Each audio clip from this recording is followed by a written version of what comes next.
Efesios capítulo 4. Le voy a hablar hace 15 días, si no mal recuerdo, hablamos del camino del cristiano maduro, ¿sí? Hablamos fue los 18 años de Sharon, ¿no? ¿Sí? No me quise salir de lo que yo llevo trazado ya en mis estudios, nada más lo enfoqué un poquito para la familia, para los padres, pero es para nosotros. El caminar de un cristiano maduro. Ahora vamos a ver cómo es el camino del creyente cristiano. O sea, vamos en pos de la madurez. Hemos visto grandes verdades teológicas, hermanos, si no muy recalcado en los primeros capítulos 1, 2 y 3, como en esta tarde yo le hago notar en la carta a los Efesios. Hermanos, hemos visto verdades teológicas que revelan la postura del creyente en Cristo.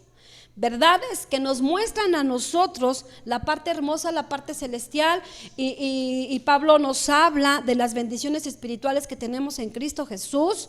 La hermana Lady nos predicó una ocasión del capítulo 1, verso 3 en adelante. Después Fernando volvió a predicar entre semana. Después su servidora volvió a predicar. Después hablamos del verso 5 en adelante. Efesios 2, 8 nos habla que nosotros somos salvos por gracia, por medio de la fe. Nos habla verdades teológicas. Nosotros no somos salvos por las obras. Las obras son el resultado de que somos salvos. Pero por medio de la fe, ustedes y yo hemos venido al conocimiento de Jesucristo. Pablo, por una parte, hermano, nos enseña los privilegios de la doctrina en Cristo Jesús. Pero, fíjese muy bien, ¿cómo obra nuestra postura ahora en Cristo Jesús en nuestra vida? Gracias, hermana. ¿De qué manera Cristo nos ayuda a manejar las pruebas, los problemas, las dificultades, los sufrimientos de la vida cotidiana? El camino del creyente es el tema de Efesios a partir de este momento. Los primeros 3 versos, les vuelvo a hablar, son hermosas doctrinas teológicas, la base de nuestra fe.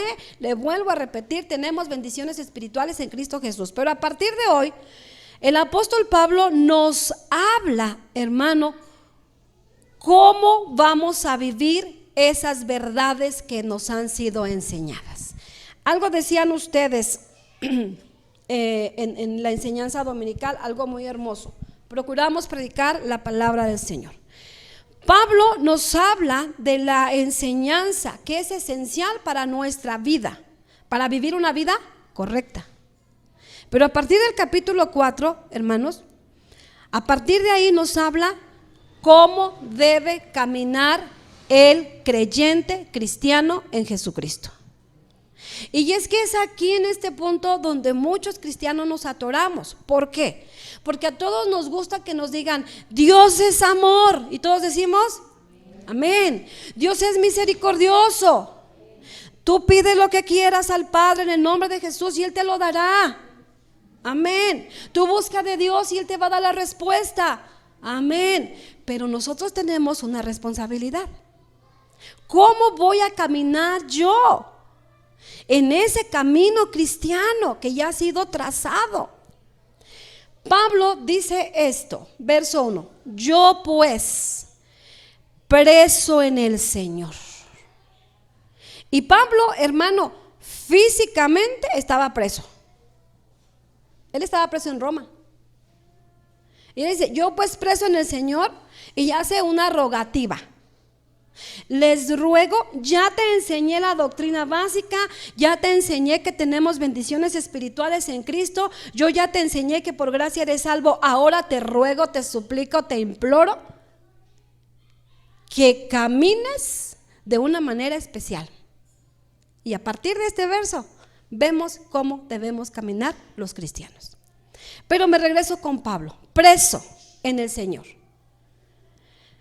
Él estaba prisionero en Roma y desde ahí escribe a los de Éfeso. Pero no solo estaba preso allá en aquella cárcel, sino que, hermano, Pablo era un prisionero en el amor de Cristo. Espero darme a entender. no estaba preso por predicar, sino que no solo de una manera literal, sino que preso con Cristo. Es decir, le voy a tratar de darme a entender, prisionero en el amor de Cristo. Es decir, las normas de Pablo eran las normas de Cristo Jesús. Los pensamientos de Pablo eran los pensamientos de Jesús. Los ideales de Pablo eran los ideales de Jesús. La forma de vida de Pablo era la forma de vida de Jesús. Por eso él dice: yo estoy preso con Cristo. La visión de Pablo era la misma visión de Jesús. Nos hablaron de la identidad de Sinaí. Nosotros tenemos, hermano, una misma visión, y la visión no es mía. Hay pastores que preguntan: ¿cuál es la visión de tu iglesia? Pues la misma de Cristo. No, porque mi visión para mi iglesia, no, yo no tengo esa visión. Yo tengo la visión de Cristo Jesús, y la visión de Jesucristo para cada iglesia es que prediquemos el evangelio de Jesucristo, que prediquemos arrepentimiento de pecados. Ahora, ¿tenemos una identidad? Sí. Hay iglesias que son de adoración, otras que son de enseñanza, pero la visión la da el Señor, no la tiene el pastor. La visión de Pablo era la visión de Jesucristo. Los motivos de Pablo eran los motivos de Cristo. Es decir, lo que a ti te mueve debe ser lo que a Cristo también lo mueve. Y es ahí donde el apóstol dice: hermano, a partir de aquí yo te voy a enseñar cuál es el camino de un verdadero creyente. Y vea lo que dice, hermano: todo lo que Pablo pensaba, hacía o decía estaba centrado en la obra del Señor Jesucristo. Por eso él se atreve a decir más adelante: todo lo honesto, todo lo puro, ¿sí? En eso pensad, ¿sí? ¿En qué estamos pensando hoy? No, ya es bien tarde. No se preocupe, vamos a acabar igual. Exactamente igual. Todo está fríamente calculado. Y les dice a los de Éfeso: les ruego que andéis como es digno de la vocación con que fuiste llamados. ¿Cómo es la forma de caminar de un cristiano? Fíjese, hermano, que últimamente me ha preocupado mucho el ¿a quién y qué escucha usted en su casa? ¿A quién y qué? Porque veo rasgos por ahí de cosas bien raras. De verdad. A uno de los predicadores, ¿a quién está escuchando a este amigo? Casa de Oración Sinaí, ¿no? Y me preocupa, porque aún en los adolescentes hay rasgos de rebeldía. Por eso decía: Señor, danos esa palabra. Y vea lo que dice Pablo. Primero, ¿cómo debemos caminar los cristianos? Debemos andar como es digno de la vocación con que fuimos llamados. Amén. Le voy a desglosar esto. Andar se refiere a nuestro vivir cotidiano, a nuestra vida diaria. Digno, la palabra axios, y aquí quiero que sí preste mucha atención, porque a veces se nos barren las definiciones y decimos: pues digno, pues bonito, bondadoso, amoroso, como lo dice el español, el diccionario, ¿no? Diccionario en español, raquítico. Axios, la palabra digno, axios, significa peso, alude al equilibrio de la balanza, es decir, a una vida balanceada. Por lo tanto, el apóstol lo que está diciendo: que tu diario vivir sea una vida de balance. ¿Me doy a entender? No me doy a entender. Okay. Los primeros 3 capítulos nos habla de doctrina, y los otros siguientes nos habla de la vida cotidiana. Es decir, yo ya recibo palabra, ahora vive lo que recibes. ¿Me voy a entender ahora? Sí, déjame que sí, porque si no me voy a regresar. Dignamente significa, habla al peso, alude al equilibrio, a una vida de balance. O sea, por un lado yo tengo conocimiento, pero por el otro vive dignamente, o sea, balancea. ¿De qué me sirve a mí saber tanta Biblia si no la llevo a la práctica? Así es lo que dice Pablo: te ruego que camines y que vivas conforme a lo que tú sabes de la palabra de Dios. Aplícalo a tu diario vivir. Yo oigo la palabra, pero debo de hacerla. Así dice también Santiago, ¿no? Sed hacedores de la palabra y no tan solamente oidores olvidadizos. Ahora, aquí habla otra palabra: vocación con que fuiste llamados. Pablo está diciendo: os ruego que ustedes vivan en su diario caminar, en su vida cotidiana, vivan de una manera equilibrada, porque ustedes fueron llamados por Dios. Esa palabra vocación es klesis, que significa llamado de Dios. Lady nos manejó lo que es iglesia, eclesía del griego, ¿no? Que somos llamados. ¿De dónde fuimos llamados? Ayúdeme, no hay transmisión. ¿De dónde fuimos llamados? ¿De dónde fuimos llamados? De las tinieblas a su luz admirable. Fuimos llamados del mundo. El Señor nos llamó, nos trajo y nos constituyó como una iglesia. Amén. Clesis, llamado de Dios. Es decir, nosotros tenemos la vocación, un llamamiento. Usted ha escuchado mucho esa palabra, ¿no? Vocación. Oh, ese doctor sí que tiene vocación. Esa persona fue llamada para ejercer ese servicio al pueblo. Recapitulo lo que dijo Pablo. Yo les ruego que vivan, que su diario vivir sea una vida balanceada, conocimiento y práctica, porque ustedes fueron llamados del mundo, ya no son del mundo, ahora fuimos llamados, pero ¿para qué? En 1 Corintios 1:2 les dice ¿para qué? Fuimos llamados para ser santos, apartados del pecado. ¿Cuántos dicen amén? Los santos digan amén. Muy santos los de acá, ¿no? Hemos sido santificados por medio de Jesucristo. Clesis, llamados. Eso es la vocación. Cada día, pero ese llamado, hermana Lili, nos lleva a inclinarnos a Dios cada día. Nos lleva a parecerme a Dios. ¿Qué quieres para mí el día de hoy, Dios? ¿Qué quieres? Porque usted, hermano, y yo hemos sido llamados de las tinieblas a su luz admirable, pero para vivir una vida santa, en santidad, sin la cual nadie verá al Señor. Pero también Pablo sigue diciendo, o sea, hasta aquí vamos bien. Yo les ruego que ustedes vivan, que anden en su diario vivir, en su vida cotidiana de una manera balanceada. Escuchas palabra el domingo, vívela entre semana. Escuchas palabra el martes, vívela. Escuchas palabra, ponlo a la práctica, porque si no, eso se va al cesto de la basura. Porque tú tienes un llamado. Hemos sido llamados, y todos hemos sido llamados a ser santos. Ahora, sigue hablando. Con la vocación con que fuiste llamados. ¿Entendemos que fuimos llamados a la santidad? Bueno, ahora sigue diciendo, para nosotros como que aquí empieza el caminar. ¿Cómo debe ser el caminar de un cristiano?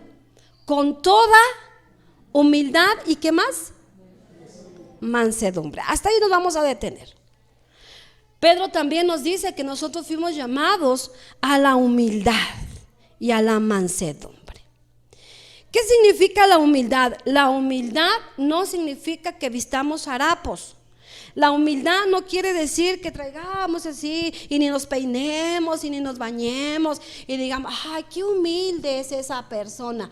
No se refiere a lo exterior, sino a lo de adentro. Yo les he contado, a veces esas gentes son más orgullosas que usted que yo juntos. Usted le quiere dar una ropita a esa persona y un jaboncito y una toallita para que se seque. Yo no necesito ayuda. Discúlpeme, yo sí necesito, ¿no? La mujer que viene luego a buscarme por ahí, por ahí se le dijo, vamos a buscar un albergue para que se vaya. Yo no necesito. Y aprovecho esto, por favor. Es una mujer que viene cargada de muchas cosas espirituales que me la mandan de por allá. De allá, de Rielera me la están mandando. Para que yo le dé un cuarto donde viva aquí. Pero si ahí no cabe. Imagínense ustedes. Y cuando el hermano Rubén le dijo, le doy la alternativa, le vamos a buscar un albergue, porque como asociación, como IAP, tenemos la oportunidad de que nos puedan ayudar las autoridades. La mujer se ofendió y dijo, si yo no necesito de un albergue, yo quiero que me deje vivir en su casa. Pues entonces yo me salgo para que ella viva. Ese es un comercialote grandote. Amén. Yo no la conozco, ella no me conoce, he pasado junto a ella en la calle y no me conoce. Entonces, amados hermanos, eso no es humildad. Hay gente que vive en una pobreza económica, pero bien orgullosa. ¿Sí o no? Pero ¿verdad que usted no es así? Humildad. ¿Cómo debe ser el camino del cristiano? En humildad y mansedumbre. La humildad significa pensar con docilidad. Significa ser dóciles de corazón. Yo me estoy yendo a los significados en griego, no a los de español. De español puede ser rasgo de una persona que se sienta menos que otra, inferior a ese no es humildad. Ese es otro asunto. La humildad, hermano, es tener un sentimiento de pequeñez, pero delante de Dios. ¿Usted se acuerda en las bienaventuranzas? En Mateo capítulo 5 el Señor decía, bienaventurados los humildes, los mansos. ¿Sí? Ahora vamos a llegar a la mansedumbre. El humilde es aquel que reconoce que necesita a Dios en su vida para que Él le gobierne. Y aquí sí le voy a explicar un poquito más, porque muchos, de verdad, hermanos, no nos gusta que nadie nos gobierne. La humildad es pensar con docilidad ante Dios, recibiendo la palabra de Dios para que Él gobierne mi vida, porque en la palabra del Señor Él nos ha puesto mandamientos, estatutos y decretos para que nosotros los obedezcamos. Decimos amén. Para que nosotros obedezcamos, nos sujetemos a lo que dice la Biblia. Y yo no me voy a cansar de decirle esto, porque siempre que tengo la oportunidad se lo digo. Usted puede decir, ay, qué padre estuvo la predicación, pero yo pienso que usted es un rebelde, usted no es humilde, usted es un orgulloso, usted es un soberbio. Hoy sí estoy desatada porque no hay transmisión. No, pues es que así es la palabra, hermano. No, es que sí estuvo, no, sí, pero yo pienso que si le cambian, perdón, ¿qué tú piensas? O sea, se la ganamos a Dios. Cuando la palabra nos dice que debemos bendecir a los que nos maldicen. Y todos decimos, pero yo creo, hermana, que no. ¿Cómo cree que yo la voy a bendecir? Uy, si lo veo quisiera ahorcarlo. Por cierto, no ha venido la que quieren ahorcar. ¿No? Es que sí, la palabra es hermosa, pero, ¿qué? ¿Sí me doy a entender? ¿Cómo debemos vivir nosotros? En humildad. Pero no la humildad de que usted no tenga ni para comer. No. En humildad de acá. Un corazón enseñable, un corazón dócil. Mira, a través de la enseñanza dominical, de verdad que a mí como me encanta ese tipo de enseñanza los domingos temprano, porque muchos Eso yo me lo sé. Pues si ya lo sabes, ¿por qué no lo haces? Me encantan esas enseñanzas a mí. Fíjese, hermano, que estaba leyendo por ahí que el apóstol Pablo, cuando les escribe aquí a los de Efesios y a los romanos por ahí, los romanos y los griegos, ellos no tenían en su lenguaje, no tenían la palabra humildad ni mansedumbre. Porque acuérdese que ellos, los griegos y todas las influencias esas que les llegaron, no, o sea, para ellos no existía la humildad ni la mansedumbre. Eso era denigrante para los hombres. Entonces cuando el apóstol Pablo les habla, yo sé como que, ¿de qué está hablando? Pues por algo le sabía, ¿no? No me voy a detener ahí. El orgulloso resiste a Dios, pero también encontré una definición muy buena. El orgullo es competir con Dios. Cuando decimos, sí, pero yo creo, sí, tú compites con Dios. Ay, hermano, pues Dios te bendiga. Dios te ayude, porque el humilde reconoce su necesidad de Dios y reconoce la soberanía de Dios. Le vuelvo a repetir, el humilde reconoce la soberanía de Dios. Que si Dios hizo esto, amén, gloria al Señor. Hemos marcado mucho esto porque es una realidad, y yo espero en Dios que usted se afirme en el camino del Señor. Si a Dios le place llevarnos a nosotros, Él es el soberano.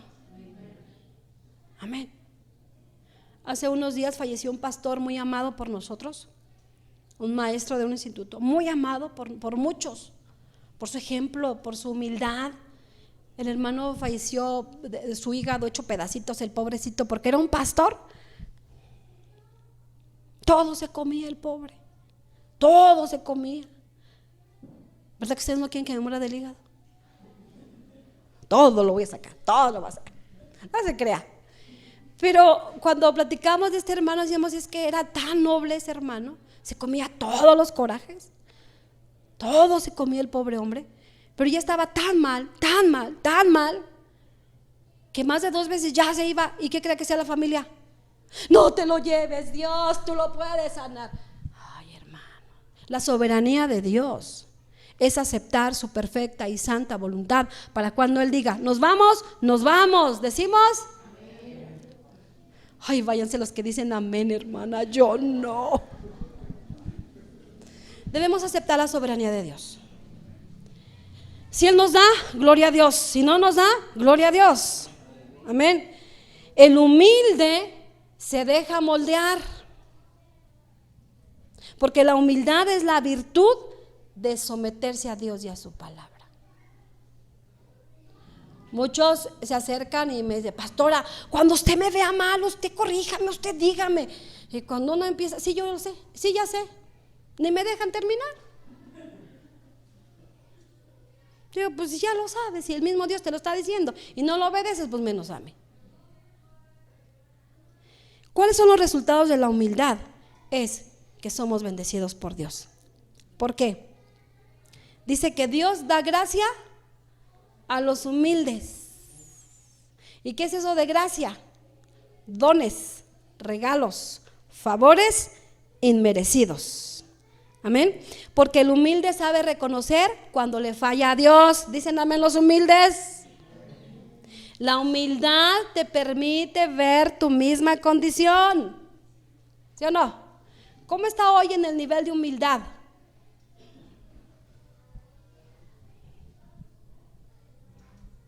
Sabe. La humildad.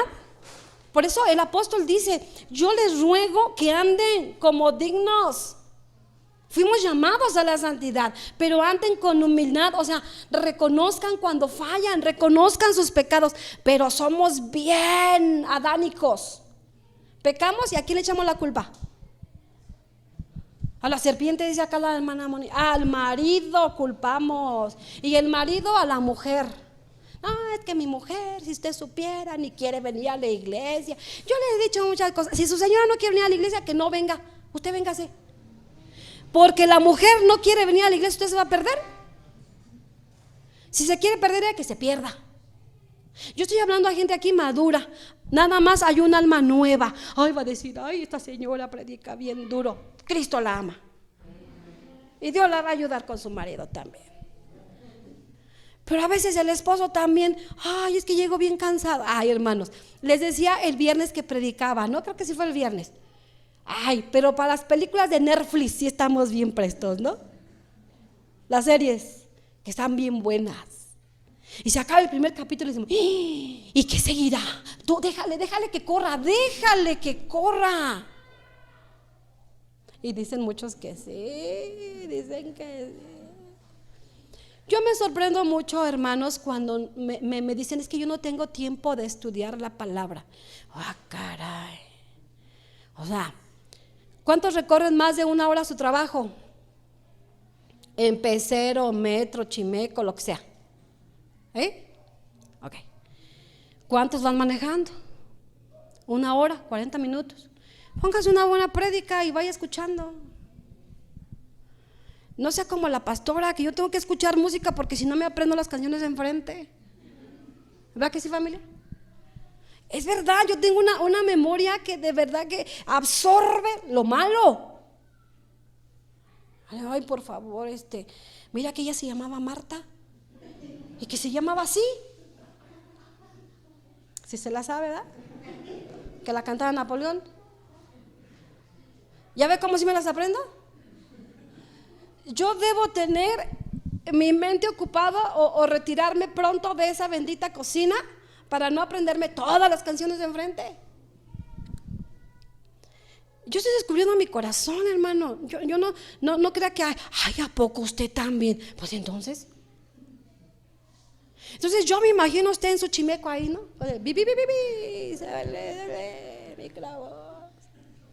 Cuando la mayoría lleva audífonos. Yo le decía a Dios hace unos días, ¿por qué me permites viajar otra vez en combi? Para que veas lo que tus ovejas, ¿dónde andan? Y ay, hermano, la mayoría tiene celular. Todos los de las combis se suben y sacan su celular.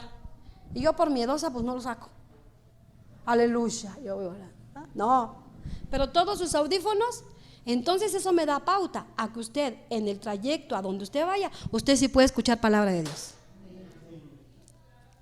Decía un pastor, si usted todavía es bien cancionero, pero si a usted le ha dado oportunidad de escuchar canciones, adelante. Después de haber orado, hecho su devocional, escrito su devocional, meditar en la palabra, sacar un estudio, y después de esto te da tiempo para escuchar las de Lupillo Rivera, adelante, Lili, adelante.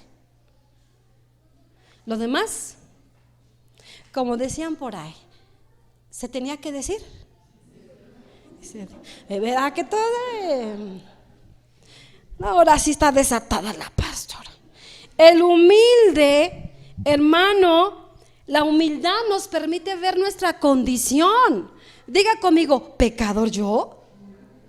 ¿Yo? Juan el Bautista, cuando a él le decían, ¿eres tú el que había de venir? ¿Él qué dijo? No, yo solamente soy una voz que clama en el desierto. Amén. Es más, él dijo, es necesario que yo mengüe para que él crezca. ¿Quién tiene que crecer en nuestras vidas?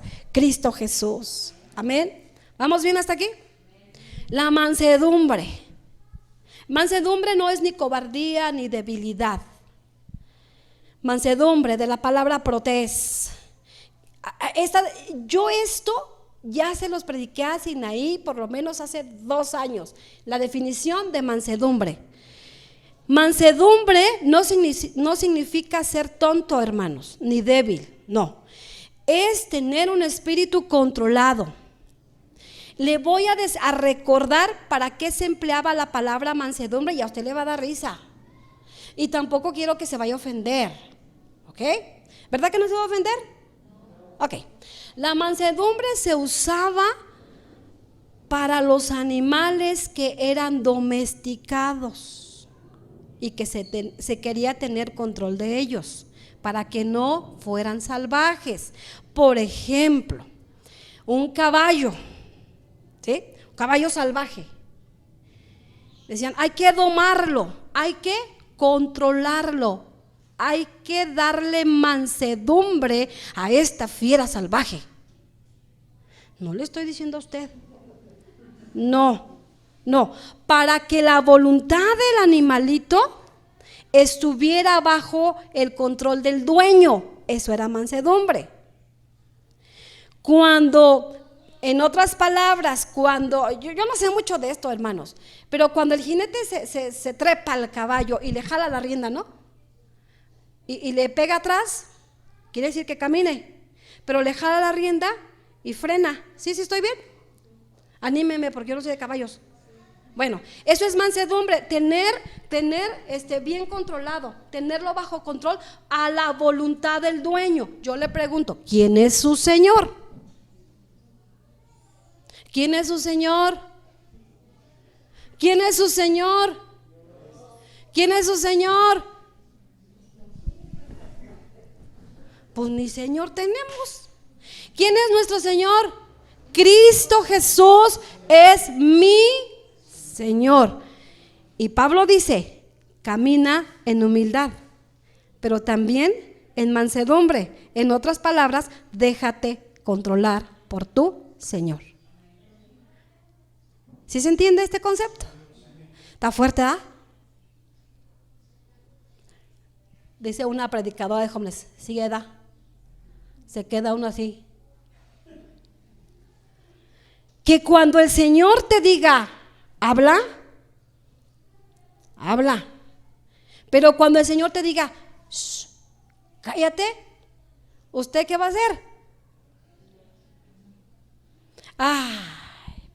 Hermanos, de verdad, siendo bien sinceros, ¿a cuánto nos falta mansedumbre? Amén. Pero si la boca nos hormiguea por decir, cállate. Pablo lo que dice, sé humilde, reconoce y déjate controlar por Jesucristo que es tu Señor. Y seamos controlados por medio de su Espíritu Santo. La Biblia dice que Moisés era el hombre más manso de toda la tierra. ¿Pero qué cree? Por desobedecer al Señor no entró a la tierra prometida, ¿verdad que no? ¿Y por qué no entró? Porque el Señor le dijo, golpea la roca una vez. ¿Y cuántas veces le dio? ¿Cuántas le dio? ¡Sas, sas y sas! Dos nomás, no exagere usted. Y bueno, es un dato curioso que yo le paso en esta hora, y es que la roca tipificaba a Jesucristo. Y Jesucristo nada más iba a hacer un solo sacrificio, iba a ser golpeado una sola vez, y Moisés golpeó a la roca 2 veces. O sea, el que entendió, hermano, que no, pues, el sacrificio fue uno solo. Amén. Moisés desobedeció. Sin embargo, vea, cuando hay una persona mansa, sabe reconocer que la regó, que falló, que pecó. Y el Señor le dice, mira, Moy, tú no me honraste delante del pueblo y no vas a entrar, no me santificaste, pero te voy a dar el privilegio de que nada más veas la tierra que yo les voy a dar al pueblo. Sube al monte y te la mostraré. ¿Usted qué hubiera hecho si hubiera sido Moisés? Ya, ¿para qué subo? Ni me la vas a dar. Pues me hubieras dicho, es que usted no fue clara, pastora. Yo entendí que 2 veces golpeara la roca. Yo entendí. Y una vez dice, ¿de veras le dije? De verdad, hermanos, a veces yo digo, Señor, ¿estaré perdiendo la memoria? De verdad, yo di esa indicación. De verdad no me di a entender. Es que yo entendí esto. ¿Verdad que Moisés no hizo eso? En su humildad y en su mansedumbre, ¿qué hizo? Subió al monte. O sea, otro de nosotros hubiéramos arrastrando, ay, no entré a la tierra, por mi culpa, sí, este pueblo rebelde que me hace pecar. No, el hombre que es manso, cuando falla, reconoce y empieza de nuevo. Está bien, Señor, la regué, pequé, fallé, perdóname, pero restáurame. Eso es un hombre manso y humilde de corazón. ¿Qué hizo Moisés? Subió, vio. Yo creo que él se gozó de haber dicho, qué tierra tan hermosa les espera. Ahora, fíjese, hermano, yo me pongo a pensar como siervo, qué frustrante. O sea, batallar con el pueblo 40 largos años. Y que muchas veces hasta lo quisieron matar, golpear. Dígales que ya merito acaba. Que casi lo mataban al pobre Moy. Y él no entró. ¿No sería frustrante? Sin embargo, el manso subió, vio y ahí se murió.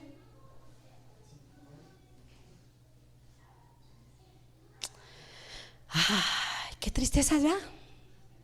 Pues para nosotros sí, pero para él no. Hermano, esto significa que estamos bajo el control divino. Una vida poderosa únicamente se va a lograr cuando nosotros permitamos que el Espíritu Santo tome el control de nuestras vidas. Amén. Casi termino. Ya. Necesitamos, me voy a saltar mucho de lo que traigo en esta hora, pero también dice aquí el apóstol Pablo: camina con toda humildad, con mansedumbre, soportándoos con paciencia los unos a los otros en amor. Y dentro de las enseñanzas del domingo se va a tocar algo de esto: soportarse unos a otros. La palabra soportarse significa cargar en peso. Fíjese bien, hermano. También significa tolerarse. A ver, vamos a poner un ejemplo. ¿A quién? ¿A que se esté durmiendo? No, que no levantaba la cara. Se dice de una niña pequeña, su hermano más grande que ella se cayó y la niña lo levantó y lo sostuvo y lo llevó al chiquillo ahí. Y un señor le dice: niña, ¿por qué cargas a tu hermano? ¿Qué no pesa? Y la niña le dijo: no, porque es mi hermano. Eso es soportarse. O sea, cargar en peso es tolerar. Cuando tu esposa sufre, ¿a ti te duele? Sí, porque es tu familia. Pero cuando uno de la iglesia cae, ¿a ti te duele? ¿Lo levantas? ¿Lo soportas? ¿Lo animas? Dice la Biblia: aguanta, carga en peso, tolera. Aguanta a las personas difíciles de aguantar. En Sinaí habremos personas difíciles de aguantar. Diga amén. Todos tenemos un carácter diferente, ¿sí o no? Hay amorosos, digan amén los amorosos. Voy a cerrar los ojos para no ver. Digan amén los amorosos. ¡Ay, santo! Yo ni cuenta me da. Hermano, soportarse es aguantar las circunstancias adversas juntamente con nuestros hermanos. Y déjenme decirles, Sinaí, creo que sí somos de este calibre, porque hasta ahorita hemos aguantado cosas bien fuertes, ustedes y yo. Soportarse unos a otros. ¿Verdad que sí? También significa aguante continuo, resistiendo. Todos somos muy difíciles, hermanos. Todos los que estamos aquí somos muy difíciles, pero gloria a Dios, porque creo que vamos aprendiendo la palabra del Señor. Pero vea lo que dice la Biblia: sopórtense con paciencia. Y eso también ya le hablé alguna vez de la paciencia, la famosa macrotumia, ¿te acuerdas? Máxima resistencia. Hermano, necesitamos aguantarnos, pero dice la Biblia: en amor, soportándonos en amor, porque el amor todo lo soporta, todo lo espera, todo lo cree. Cuando a veces nosotros nos sentimos que decimos: ay Dios, creo que me vieron la cara de tonto. No, es que estás practicando el amor que todo lo cree, con paciencia. Hermano, la humildad. Voy a terminar en esta tarde con esto. Nada más le voy a dar de pasada el verso 3. ¿Queda claro que debemos aguantarnos con paciencia los unos a los otros? Pero en amor. Todos tenemos carácter difícil, pero el mismo Jesucristo que murió por mí, murió por usted. Y usted es mi hermano en Cristo Jesús. Ahora fíjese bien, verso 3: solícitos en guardar la unidad del Espíritu en el vínculo de la paz. Solícitos, prestos, apresurarse, pero también significa diligencia, pero también significa con celo, guardar. Esta palabra a veces decimos, pues lo guardo bien o escondidito. No, también significa como una pérdida o como un daño. Es decir, lo que Pablo está diciendo, apresúrense a cuidar, sean diligentes, que no se pierda o no se dañe la unidad de ustedes. Eso es lo que está diciendo Pablo. No tengo el tiempo suficiente para explicarle palabra por palabra. Diligente, que no se pierda o no se dañe nuestra unidad. Apresúrate para que no se pierda la unidad del Espíritu. La unidad del Espíritu, hermano, que nos une a nosotros como iglesia en Cristo Jesús, es ese mismo Espíritu de Dios. Ahora, fíjese bien, no se vaya con la idea. Nosotros debemos tener unidad en el Espíritu con los espirituales. ¿Dicen amén? Con esto no voy a decir, pues yo no soy espiritual, con razón. No. Los que practicamos, más adelante dice, porque somos un cuerpo, un espíritu. Tenemos un mismo Señor. ¿Quién es su Señor? Cristo Jesús. Tenemos una misma fe, ¿sí? Tenemos un mismo bautismo. Tenemos un mismo Dios. Eso es lo que nos une a nosotros. Pero si alguien llega y nos dice, no, yo no tengo ese espíritu, yo no tengo ese bautismo, yo no tengo esa fe, yo no tengo ese Señor, con ese no podemos guardar la unidad, porque no creemos en lo mismo. Espero darme a entender. Aquí no entran los ecuménicos, no entran. Hermana, todos somos hijos de Dios. No, todos somos creación de Dios. Pero aquel que confiesa que Jesucristo es el Hijo de Dios, ese es miembro de la familia en Cristo Jesús.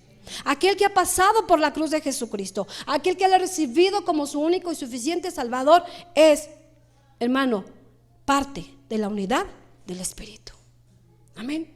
Andando como es digno, guardando la doctrina esencial. Por eso yo le decía en un principio, a mí me preocupa a usted qué y a quién escucha. Yo me he llevado unas sorpresas bárbaras con algunos de ustedes. Algunos están siguiendo iglesias apostólicas, pero bárbaras. Y yo digo, válgame, el día de mañana aquí que empiecen a sacar cosas de raras, ya sé por dónde viene.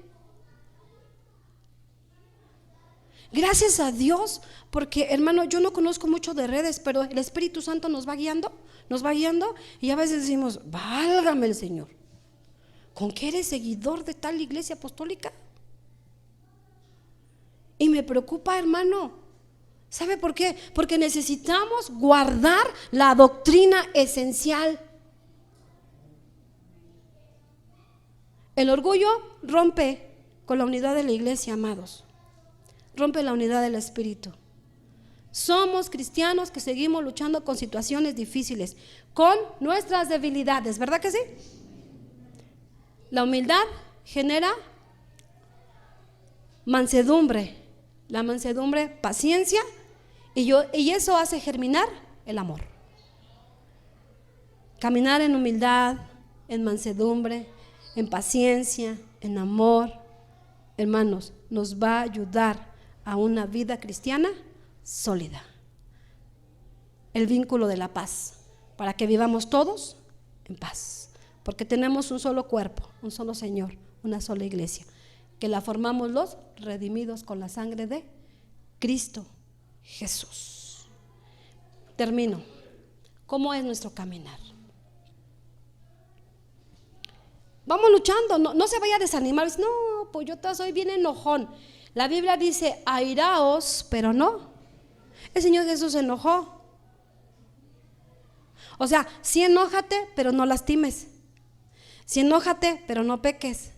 Sí enójate, pero no agredas. ¿Cómo está este asunto? A veces nos enojamos por tanta doctrina errónea que se predica por ahí. Y decimos, ¿cómo es posible? O sea, ¿de dónde se sacan esto? Lo que les estoy diciendo, ¿no? ¿Cómo es posible que están diciendo estas cosas? Me enojo, pero no lo voy a agredir. No voy a agarrar el Facebook y voy a empezar a agredir. Ustedes son esto y esto y esto. No, enójate, pero no peques. O sea, ¿cuántas veces usamos las redes sociales para agredir a los hermanos? Bueno, a la misma familia. ¿Sí o no? Y yo cuando veo eso digo, ay Señor, cuánta humildad nos hace falta. Yo pues, preso en el Señor, les ruego que andéis como es digno de la vocación con que fuimos llamados. Tenemos un alto honor, hermanos. Fuimos llamados para ser parte de la familia de Cristo Jesús. Fuimos llamados para ser santos. Reconozcamos que necesitamos a nuestro Señor Jesucristo en nuestro corazón, y cuando le fallemos, pidámosle perdón. Nos hace falta humildad aún entre nosotros como cristianos. Cuánta humildad nos falta. Mansedumbre. Déjese controlar por el Espíritu Santo de Dios. Yo creo que no se nos va a olvidar, ¿verdad? Ese caballito salvajito. Arre, quieto, tranquilo, no te malevestres, dice el Espíritu Santo. Tranquila. ¿O no? Cuando estamos bien enojados, las señoras, que te calles. El Espíritu Santo viene, guarda silencio. ¿Por qué me voy a callar? Y a veces hasta el marido dice, pues ¿con quién habla esta mujer? Con el Espíritu Santo. Me está diciendo que me calle, que guarde silencio. ¿Cómo me voy a callar? Si es injusto lo que me están haciendo. Y sigue y sigue. ¿Sabe qué? Por eso Pablo después dice, y no contristéis al Espíritu Santo de Dios. Póngase sobre sus pies.